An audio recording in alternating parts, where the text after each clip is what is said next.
ਜਿਹੜੇ ਆਪਣਾ ਲਿਖਤਾਂ ਲਿਖਦੇ ਨੇ ਉਹ ਚਾਹੇ ਆਪਣਾ ਰਚਨਾ ਦੀ ਸੂਰਤ 'ਚ ਲਿਖਿਆ ਜਾਂ ਕਵਿਤਾ ਦੀ ਸੂਰਤ 'ਚ ਕਿਸੇ ਸੂਰਤ 'ਚ, ਤਾਂ ਉਹ ਹਮੇਸ਼ਾ ਇਸ ਚੀਜ਼ ਦਾ ਹੁੰਦੇ ਨੇ ਕਿ ਇੱਕ ਦੂਸਰੇ ਦੇ ਨਾਲ ਨਾ ਬਈਏ, ਇੱਕ ਦੂਸਰੇ ਨਾਲ ਮੁਹੱਬਤ ਪਿਆਰ ਨਾਲ ਮਸਲੇ ਮਸਾਇਲ ਇੱਕ ਦੂਸਰੇ ਦੇ ਹੱਲ ਕਰੀਏ। ਕਿਉਂਕਿ ਜਿਹੜੀਆਂ ਸਾਡੇ ਜਿਹੜੀ ਅਮੂਮਨ ਜਿਹੜੀਆਂ ਜ਼ਿਆਦਾਤਰ ਮਸਾਇਲ ਨੇ ਨਾ ਉਹ ਇਹੋ ਹੀ ਨੇ ਕਿ ਜਿਹੜੇ ਅਸੀਂ ਹਿੰਦੁਸਤਾਨ ਤੇ ਪਾਕਿਸਤਾਨ ਦੇ ਲੋਕ ਨੇ ਨਾ ਉਹ ਇੱਕ ਦੂਸਰੇ ਨੂੰ ਹਰਾਉਣ ਦੀ ਕੋਸ਼ਿਸ਼ ਦੇ ਵਿੱਚ ਨਾ ਉਹ ਆਪਣੇ ਵਸਾਇਲ ਜਿਹੜੇ ਨੇ ਉਹ ਆਪਣੇ ਵਸਾਇਲ ਖੋ ਪੈਂਦੇ ਨੇ।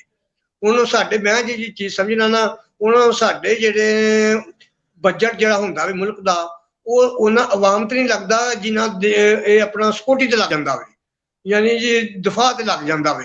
ਤੇ ਆਵਾਮ ਜਿਹੜੀ ਉਹ ਜਵਾਰੀ ਭੁੱਖੀ ਦੀ ਭੁੱਖੀ ਰਹਿੰਦੀ, ਉਹਨੂੰ ਰੱਜ ਕੇ ਰੋਟੀ ਨਹੀਂ ਲੱਭਦੀ ਹੈਗੀ, ਮਸਲੇ ਮਸਾਇਲ ਜੂਨ ਤੂੰਦੇ ਰਹਿੰਦੇ ਨੇ। ਤੇ ਮੇਰਾ ਖਿਆਲ ਇਵੇਂ ਹਿੰਦੁਸਤਾਨ ਵਿੱਚ ਵੀ ਹੈ, ਕਿਉਂਕਿ ਮੀਡੀਆ ਦੇ ਜ਼ਰੀਏ ਗੱਲਾਂ ਬਾਤਾਂ ਦੇ ਜ਼ਰੀਏ ਸੋਸ਼ਲ ਮੀਡੀਆ ਦੇ ਜ਼ਰੀਏ ਸਾਰੀਆਂ ਗੱਲਾਂ ਬਾਤਾਂ ਖਬਰਾਂ ਵੀ ਤੁਹਾਨੂੰ ਪਤਾ ਉਹਨਾਂ ਦੇ ਪਤਾ ਚੱਲ ਜਾਂਦਾ ਹੈ ਕਿ ਇੱਥੋਂ ਦੇ ਹਾਲਾਤ ਕਿਵੇਂ ਹੁੰਦੇ, ਇੱਥੋਂ ਦੇ ਲੋਕਾਂ ਦੇ ਹਾਲਾਤ ਕੀ ਨੇ, ਸਮਾਜ ਦੇ ਕੀ ਹਾਲਾਤ ਨੇ, ਕਿਹੜੇ ਮਸਾਇਲਾਂ ਨਾਲ ਵਿਚਾਰ ਨੇ।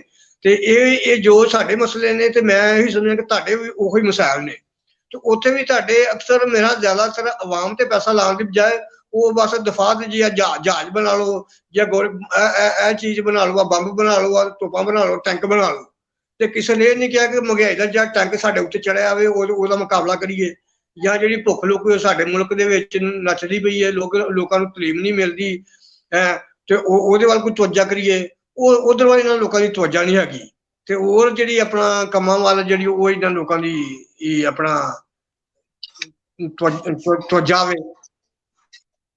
ਹਾਂਜੀ, ਇਹ ਗੱਲ ਹੈ। ਇਹ ਜਿਹੜੀ ਤੁਸੀਂ ਗੱਲ ਕੀਤੀ ਹੈ ਕਿ ਵੀ ਜਿਹੜੇ ਲੋਕੀ ਆ ਕੋਈ ਇਸ ਤਰ੍ਹਾਂ ਦੇ ਨਾਲ ਕੁਛ ਲੜਾਈ ਝਗੜੇ ਦੇ ਵਿੱਚ ਤੁਰੇ ਰਹਿੰਦੇ ਨੇ, ਅੱਗੇ ਤੋਂ ਅੱਗੇ ਵੱਧ ਤੋਂ ਵੱਧ ਆਪਣੇ ਆਪ ਨੂੰ ਵਧੀਆ ਕਹਿਣ ਦੀ ਜਾਂ ਦੂਜੇ ਨੂੰ ਨੀਵਾਂ ਠਹਿਰਾਉਣ ਦੀ ਜਿਹੜੀ ਤੁਸੀਂ ਇਹ ਗੱਲ ਕੀਤੀ ਆ।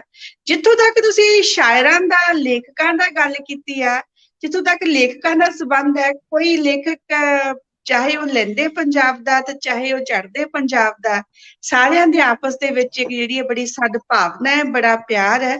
ਕੋਈ ਲੇਖਕ ਜਿਹੜਾ ਉਹ ਇਹ ਨਹੀਂ ਚਾਹੁੰਦਾ ਕਿ ਜੰਗ ਹੋਏ, ਲੜਾਈ ਹੋਏ, ਖੂਨ ਖਰਾਬਾ ਹੋਏ।